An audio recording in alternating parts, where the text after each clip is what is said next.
Man, I'm having so much fun. This is a $1.6 trillion industry. I'm talking about the food and beverage space. If you're not having fun, you're in the wrong place. Yes, it's hard work, but my gosh, the companies, the brands, the flavors, the experiences, the missions, it's fantastic. But some of the brands are different, better, and special. They're the ones who are able to really compete and vie for customer loyalty. Look, I know you want to make your brand different, better, and special. I know you yourself want to be different, better, and special. That's my mission. That's why you're here.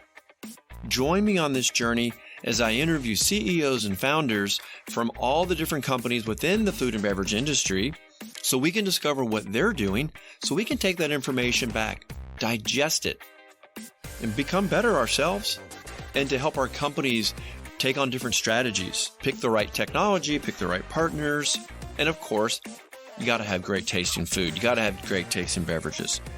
Packaged goods. If it doesn't taste good, you're lost. I'm sorry. You're going to lose millions. If you're new here, take the 5-episode challenge. Go back, pick out some brands, some CEOs, some topics. If you love the content, subscribe. You're going to find it on every podcast platform once or twice a week. But I also publish them on LinkedIn, because that's where we kind of hang out. So when you see it on LinkedIn, stop by, make a comment, share it back into your food and beverage network. I would appreciate it. The brands would appreciate it. To all my loyal listeners, thank you so much. You guys are awesome. Thank you for being with me on this journey. Thanks for coming along on this mission for the past 2 years. If you are considering a strategic job change, message me. Let's have a confidential conversation. If your brand is growing and you need to attract experts, you also need to contact me because I have created a different, better, and special recruiting system. I promise you, no other search firm in America is doing that. Who am I? I'm Tony Moore. I'm an expert food and beverage headhunter, semi-professional podcaster, and I'm here each and every week. Stay tuned for this week's episode. Mr. Kovacs, you are back and you have another really interesting brand that you've brought with you again today. You're just like Santa, you know, a bag full of brands. You just keep bringing in, sharing all these treats. Well, I think the biggest thing is the people behind them, which I think is just as interesting. And, you know, I think this is someone I've wanted to get on here for a while. And I think introducing Corey Blick and being able to tell his story. You know, we've worked together for a number of years. I won't go into the amount, but, you know, I think it's something that's always interesting when you see when, you know, smart people come in with new brands that are able to really innovate and disrupt. So that's why I wanted to bring Corey to the table and tell us his story, as well as enlighten everyone on the world of Manuka. Hey, Corey. Hey, Tony. Thanks for the intro, Matt. Very kind of you. And I'm thrilled to be here with you too. What's the origin of Comvita? It's pretty unique because we're talking about honey and bees. Yeah, I would love to tell that story. It's one of the richest ones I know of in the natural products sort of category. So, you know, I'll tell the Comvita story and then how I came into it and sort of what's happened since. But the Comvita heritage, so the company's been around since 1974. We've been beekeeping for nearly 50 years now. It's out of New Zealand, where the Manuka flower grows indigenously. And it's really an interesting, you know, a story of how these things get going. I mean, most people just think product on the shelf and the branding and so forth, but this started, you know, not really as a business. And so we had two co-founders, Alan Baugen, alive and well today, and Claude Stratford, who was lived till his almost his 103rd birthday. And interestingly, these two met at 40 years apart. So Alan 25, Claude 65, and they just had this kinship for bees and food as medicine. But prior to that, Alan, who's such an interesting guy, really core value spirit for the company. But he was kind of cruising around, early 20s, referred to as a hippie nomadic surfer. He spent time in San Diego. He spent a few days out in Morocco, hanging out with Jim Morrison. I'm sure having a good time there. And he was really. You mean into from the nature. Doors? That's that one. Yep. Wow, that's a cool story. He's been around. So he had a lot of inspiration, was really clued into nature. So he moved back to New Zealand, was working on some sort of a farm or a ranch, had a real interest in beekeeping. He saw a horse run through a barbed wire fence, badly injured, legs shredded up. And over the course of the next couple of days, he saw someone applying a honey to the horse's leg and had a really incredible recovery and healed the horse's leg. So Alan naturally was curious and went over and saw this sort of pot of honey. All it had was an address on it. And so what do you do in 1974? You write a letter, right? And you expect to, take a week or two to get there. He gets a letter back. And it says, "Dear Alan, you could be the answer to our prayers. Come quickly." So that's from Claude. So Alan and his wife, Linda, wonderful lady, they go meet with Claude. And Claude was sort of this mad scientist, beekeeper, and, working all these different formulas and bee pollen and you name it. After a half an hour of a cornbread meeting in Claude's little hut, they formed a partnership and Comvita was born. And from there, about the first 10 years or so, it was really a sort of a co-op. They had a store, it was called Comvita Laboratories, and really around, bee products and improving people's health. And so they were sort of, just a local group of Kiwis getting together and discovering these products, trying new stuff out. And then word kept growing and growing and growing. And at such point, they took Comvita and packaged it and started shipping internationally. So the first few markets being Japan, the UK, and I believe the US shortly thereafter. So first Manuka honey brand to be exported out of New Zealand to the world. Well, it has this element, and when you look deeper in Manuka, it almost feels like the something out of Lord of the Rings. With this, it has so many, abilities and saving and, as health benefits. It's just an interesting element then to be able to go and market and tell that story. Yeah, it's it grows down there. It's really rare. So the Manuka flower of the Manuka tree blooms 2 to 6 weeks a year. So that's where the bees go get the nectar from this flower, bring it back to the hive, and sort of Manuka honey comes out of the hive. But if you look back to when they started, Manuka honey wasn't really a thing. And, they just continued to uncover research of its health benefits. And then later on in its life, probably more in the 80s, Manuka honey was really discovered as this really medicinal therapeutic product. And so it's really used, the core of it is around its antibacterial powers, also has other health benefits associated with it as a whole. So it's really, that more medicinal honey. And what we've seen is the Asian markets and the UK markets were sort of early adopters of this. And, as we know, most natural health product trends start out of the US and kind of incubate here and then get spread to the world. We're actually a late adopter on Manuka honey, which is sort of the challenge and the opportunity. I had never heard of Manuka honey, and I pride myself of knowing of most, healthy natural ingredient trends. And so the whole thing was a little obscure to me. But as I kept sort of peeling back the layers of the onion, both on the product, the category, and the people, and I discovered what wonderful people the Kiwis were, I became more drawn to it. And then I met Alan at Expo West, March 2016. And, he's just such an inspirational character that I decided to give it a shot. When you look at the aspects of being late to the game, what are some things, especially when, going to retailers, buyers, how do you bring that to life where people think, oh, honey is just honey? Yeah, I'd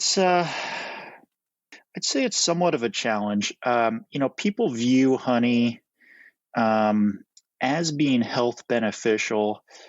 At the same time, a whole lot of honey, probably about $1 billion of it is just imported honey in the honey bear. You look at honey as one of the top 3 counterfeited foods in the world. So there's, the more discerning, consumer or retail buyer, really has to do their homework in terms of origin and quality. Now, Manuka has emerged over the last few years as really this premium product that's, in a class of superfoods or functional foods, whereby, it's more than just a tasty sugar sweetener. It's really delivering some health benefits. So, I feel like that is nicely in line with, where the consumer is going, which is people want more from their foods and beverages in terms of health benefits, but nobody wants to sacrifice taste, right? And so we're kind of in the center of that intersection. So, but how are you specifically, marketing to the consumer? I think that's what's kind of fascinating is that you truly have a different, better, and special product. Mm-hmm. And you have to kind of straddle that line between how much do you have to educate, how much money do you have to put into gaining new customers. That's what's, I think, kind of interesting here too. Yeah, it's kind of, I've viewed our U.S. Arm of the business as it's kind of like a 50-year-old startup. And if you take that approach to it, that's been successful for us. So we in terms of the U.S. brand, because we're not the only brand of Manuka honey here, there have been some others that came out and had about a 10-year head start on Comvita. So we're actually more of the challenger. But what we have to rely on in terms of the marketing and message, we're the pioneer of the category. We're the trusted global leader. We have the only in-house accredited lab of Manuka honey. And we're able to bring more sort of marketing horsepower and, that thought leadership to the table. I thought you were going to say bee power, but we'll let that go. Missed it. Well, that's all right. I'm the corn dog of the group. You just touched on something, lab certified. What is that? So New Zealand has sort of a governing body called IANZ. And so we have all the credentials of our own in-house lab, which is really, industry leading, whereby they have allowed us to determine our own monofloral or multifloral Manuka honey, which is a classification that the government gives, as well as the rating and the level of potency of the Manuka honey versus, sort of the competitive field all has to have it, go through a third party. So we're really, ahead of the curve in terms of that investment. And, we've been at this for several decades to really be the market leader. So you mean people actually counterfeit and try to make claims that aren't true? I'm not going to make too many allegations today, but I don't mean it's rhetorical because if something is successful, then other people will try to, emulate that. And because this is such a rarity, right? Just from New Zealand, it's in bloom for how long? 4 weeks? Yeah, only a few weeks. So it's been a real pain point. And just as like a consumer advocacy, you go to a retailer, for example, they might be carrying some stuff on the shelf and you're like, hey, we really have the highest quality here. And here's the evidence to show it. And sometimes you still don't get the yes. And so what happened was, as Manuka was really taking off, especially sort of the last 5-6 years, a lot of brands were, capitalizing on the opportunity, right? This stuff costs $20 to $50 and some of it up to, $130, $150. And so what a few companies were doing was taking honey out of New Zealand. It may or may not have been Manuka honey and labeling it as such. And so 2018, the New Zealand government or Ministry of Prime Industries came in and set some new regulations for what could be labeled as a monofloral Manuka honey and a multifloral Manuka honey. And so that sort of raised the stakes in terms of the Wild West and setting a new sort of baseline standard, which I think was good for the industry. So when you look at this, and again, you guys are the leaders, but how did you get from new guy in the market all the way through scaling now? Because obviously, I see the brand in many more places than back in the day. But it'd be great to hear some of those key learnings. First off, it takes a whole lot of hard work. It takes a talented team that's done it before or is willing to do it for the first time. And we've been able to build that. Now, we started just direct to consumer in Amazon, which I think has been a very popular place for, new food and beverage brands to start and incubate. And I would actually encourage that quite a bit. So you get your learnings online before you're out in retail and burning through a bunch of cash to figure out what's working and not working. So we did that. And then we were able to land the largest club retailer in the US or globally. And you could guess who that is. So we launched there in several of their US regions in Canada. And that really put Manuka honey on the map, in that we had, hundreds of thousands, if not a few million people trying Manuka honey for the first time in the US. So you really, you can't buy that sort of paid sample, right? And it was really a great launch vehicle for us to go then build the rest of the business around it. When you go to traditional retailers now, is it the honey buyer, or is it like are you in the medical side? I guess who are you speaking to? Yeah, it's an interesting one, because probably 2/3, maybe 3/4 are a grocery or a sweetener / honey buyer. And that's where the foot traffic is in most stores. And then the balance of it would be in kind of that HBC wellness set. And so we want to be in wellness because that's where a lot of that assisted sale and people come in and say, hey, I've got a sore throat or I've got GI issues. What should I try? And if that person in the store is educated, they might point them towards us, right? In the honey aisle, you're there with, $5, $7, $10 products. And then you're sort of sticking out of, hey, what's this expensive stuff? If you're not familiar with the category. So most of it's over there. But it's also a challenge in that, as you say, that the honey buyer, they're not familiar with all these technical terms and what the difference makers are within Manuka honey. So that's sort of our job to go do that education with them. Well, and I think you can get some lift just because there is such a push right now for food as medicine. And I don't know that I'm really seeing that in the grocery stores per se. It is on that kind of health aisle, but perhaps as that category continues to expand, you can kind of ride that wave with it. Yeah, I think it's got a long ways to go. And I think we're really well positioned for that. Again, being the trusted leader, and we've got all the certifications and the backing for consumers really to believe in what we're doing. And then I think more important, well, not necessarily more important, but very important is not just the quality of the product, but what's our purpose? What's our mission? How are we giving back as a company? And what are we doing, for people and planet?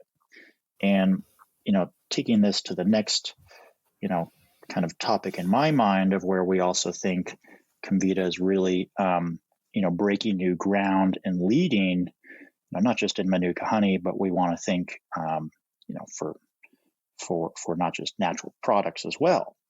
And that is, our purpose in getting that through, what is that and how are we connecting with people's values? and we want our values to really be known. I think the other thing, not pivoting away from Manuka, but back to yourself, when you look at your track record of experience, you have these moments where you're dealing with brain health and you have, energy health and just your perspective. How do you keep it all going, in that point from scaling, learning about the brands, learning in all these different disciplines, if you will? Mm-hmm. Yeah, I think, I've always, personally wanted to be associated with leading edge products that help people's health and or performance. And Manuka honey, I've done a lot in the sort of the sports nutrition area and other energy products. But Manuka honey is interesting because you're addressing, more health conditions, being gut health, upper respiratory, cold cough, and skincare as well. So that's really motivating when you hear feedback from consumers of, the product that we're working as a business to really get out to consumers' hands is what they're experiencing and how it's impacting their health and their lives. So, I think that, keeps me motivated. I think it keeps our team motivated to know that, we're really doing good with our work. Well, and it's important, as you said, for your team to be passionate about what you're doing. It's a very tight labor market, and it's something that I deal with quite a bit with clients that are trying to hire and attract people. If you can't get your company culture out there, if people are not educated, if you can't raise awareness with the population of people that you want to work either with you or for you, it's very difficult, and I think from what I'm hearing is that y'all are doing a good job kind of establishing that. And then it helps you attract other people who are passionate. I mean, it worked with you essentially, right? I mean, it did attract you because you have these, kind of deeper desires to do good for others and not just simply be focused on business. And I think we're seeing a whole new wave of workers that want that. I think you look at the Great Resignation. I think a lot of those people were just kind of fed up with just work for work. They wanted to find something more experiential. And when you've got a product that provides, benefits, the plus, it has a ripple effect. Yeah, Tony, you're an expert in the sort of people and attraction part of this business. And that's something that, I think over the years we've learned and adapted that, it's not just a business and numbers and distribution and all of that, right? So we need to be purpose-led at our core. And then you want to be a good company, a good employer, and be able to attract people to, a growth story. You're not going to be out of business next month, and you've got some momentum in the market and as a team, and it's hard to put your finger on or measure that, but we've experienced, versus several years ago where I'm like begging people to join the company and, telling them a deep story about us is now we're getting, a lot of really, really top talent candidates that want to join and help move this forward.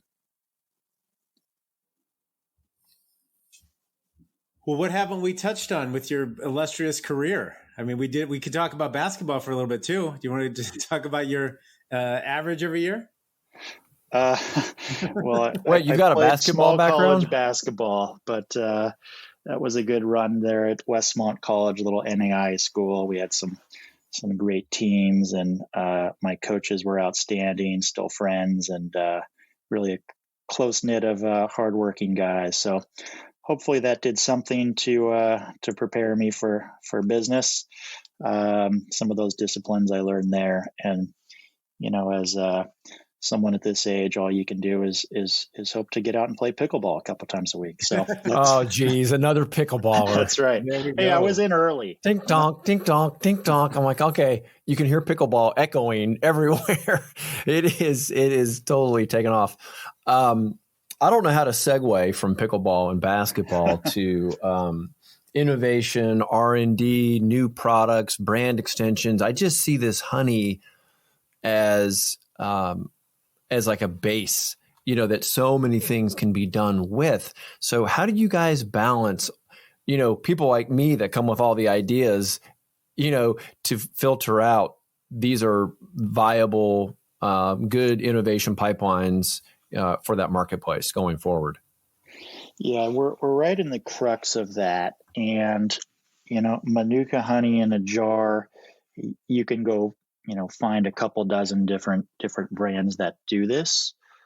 We think we do it the best. But as it's this multitasking, multifunctional product, you're dead right. And how do people want to consume it, and where can we expand? So, a couple areas we've done. Well, first we were the pioneer of we created Medi Honey, and that is a topical wound care and skin care line, and that goes through hospitals and wound care clinics. That's used, really for cuts, burns, and wounds, and it's very effective. And so that's an interesting area for us around that functional skin care space, as we've seen. Some brands get in on the trend, and they might just do the pixie dust sprinkle and claim Manuka honey when it's the seventh ingredient in their skincare line. But we're attuned to that and looking at what the future might hold, as well as we've launched a really nice kids line with sort of cough syrups as the base, knowing that Manuka honey really has a profound effect on cold and cough, and added some other functional ingredients to that. So those are just a couple areas we've touched on and are looking as, how do we make this really a staple for households, inside and outside of the jar. Yeah, and I think there's the extensions into sports as well. Going back to your basketball days, everyone's looking for that after workout performance. I know as a cyclist, a lot of times you go to the cycle shop and you're looking for things to take out on your long rides, and they have these. They look like little honeycombs. I don't know what they're made out of, but they're kind of interesting. So I guess the sky is the limit with what y'all could get into. It is. It's exciting. It's dizzying, and it could be very distracting of how many good ideas there are. That's what I'm saying. Is like, how do you, I guess you have to look at just the size of those categories. Who are the competitors? How much money does it take to get in? And of course, you just want your core product to be healthy, of course. Exactly. So we're thinking about that on a daily basis of what's that product roadmap. Where does it make sense to enter into other categories? As some of them could be small and difficult, and some of them, could have real scale behind them. So you guys are DTC. Are you still DTC Amazon? Yes, very much so. And Club, as you mentioned. Any other channels that people can find you guys? Yeah, the natural health channel, and I would call it a premium grocery channel. We've made really good inroads there. And so, here in California, for example, we're in the Bristol Farms and Gelson's and Lazy Acres and those, really higher end stores where people can go discover or pick up Manuka honey if you're not ready to order online. So, that's a key area for us to continue to expand, and we're getting really nice traction. We're actually the fastest growing brand in the natural channel right now. So have really nice momentum. Matt, I know you always have these real pithy, questions you like to ask people. Are you prepared? Are you going to? Yeah, let's. I knew it. I knew it. Are good because Corey is such an interesting person. So, Corey, what is the best thing you purchased with the $100? The last thing. $100. Don't say Manuka honey. Okay, don't say Manuka. Your last best $100 you spent on something. A pair of On running shoes. All right, that's good. I really like that brand. Wait, say the brand again. On, O-N, On running. I'll have to check that out. What's one thing you do over and over again and you'd recommend to everyone else? Matt, these are tough questions. I know, and we're just gonna sit here and no, there's no edit. No, absolutely not. There's no edit. This is real life. You know, I'm not that routine, and that's probably not in my favor. But I sort of take every day and look at it a little bit differently and sort of adapt and adjust, you know, what I need to do. That sounds like a punt. That sounds like a total punt. It's a total punt. I mean, you had the open shot and you passed. Hey, everyone's got their routines. I'm just saying. I'm not His routine is that he has no routine. Yes. Got it. So your answer really is be spontaneous. Every day is day one. There we go. We bailed him out. What, you got to do more, Matt? That's good. I love watching them squirm. Tell us something that's true that no one agrees with you on.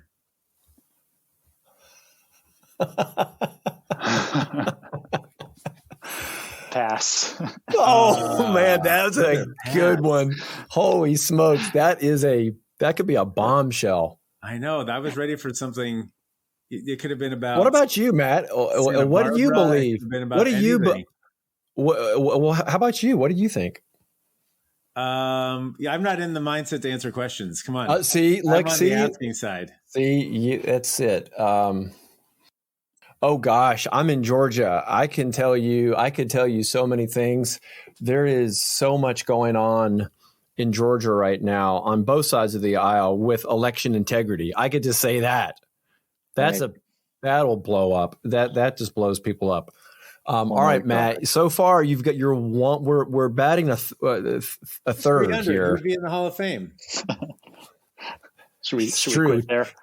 Tony Gwynn. I think we quit there. Yeah. Tony Gwynn. I feel like I'm on a tough date, Matt. I mean, geez. This is exactly. That was. Yes, exactly. Just you thought your meal was paid for, and all of a sudden he's taking you Dutch. We didn't get in much to this, but I would, before we go, can you tell us any trends that are happening in bees? I feel remiss if I just didn't ask I was a little bit there as we kind of close. Yeah, look, bees are really, really important to all of us. So they account for pollinating about 2/3 of fruits and vegetables. And bees are now an endangered species. Bee colony collapse in the U.S. is around 50%. Canada, I think, is north of 70%. So it's a real issue. I don't think it's getting appropriate attention. And that's not just because I work for a honey company. Corey, that should have been your answer to number 2. Yes. We have a problem with bees. Can you edit that back? Let's edit that back. So it's really an issue, right? And people aren't paying attention.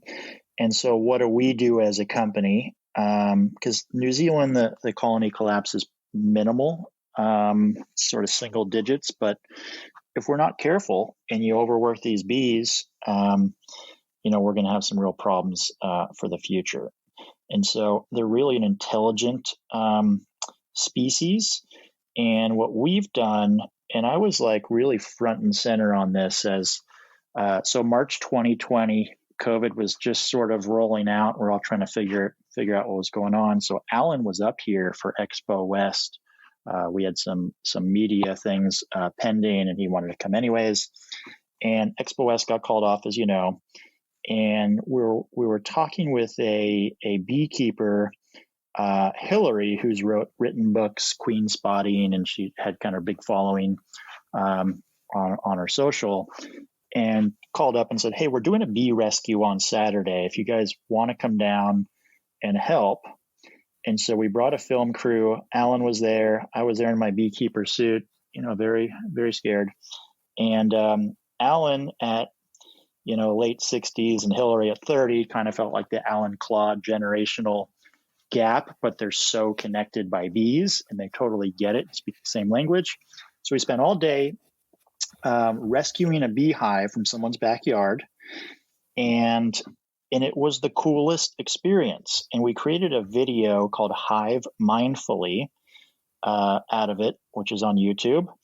And it was all about rescuing this hive as opposed to exterminating a hive. And what we followed up and did, so World Bee Day, which we've turned into World Bee Month, which is every May, we pledged to save 5 million bees last year, 2021. And we worked with beekeepers around the U.S. to do that. This year, we doubled that and pledged to save 10 million bees and work with those beekeepers and to fund those efforts. We've actually saved over 12 million bees, so we've eclipsed our goal. And, that's just something we're doing here amongst many projects to really have an impact and help spread the message and raise that awareness around bees. And let's rescue them. Let's not exterminate them, and really look out for the planet. Wow. Now, that is very different, and it is so needed. I saw the movie Pollinators, and that's what really kind of opened my eyes to the problem with these collapsing colonies. And I'm curious, I wonder how much, an individual can do or a family can do to help this situation. Is there a big push out there for people to, start a beehive on their property, where they can? Is that like a practical thing to do? I think that's a really good thing to do. There are, I think, around 7 or 8 states where there are no bees remaining. So as long as you don't live in one of those states, look it up. That's one of the little known facts I should have answered before. 7 or 8 states have no bees? That's right. Number might be higher. I might be on the low end. I mean, so how do things get concern. Pollinated? I don't get that. That just is. And so we're all about planting gardens and attracting bees and creating that ecosystem. So that would be one encouragement. And the second one is, if you see a hive of bees in a place where they're unwanted, is to call your local beekeeper or bee rescuer, not the exterminator. So many interesting things here that people can do to obviously support you guys and support this cause. Make sure you get that information to me, and I'll get it in the show notes so we can have, easy access for people to kind of plug into this movement if they want to, get involved in some way.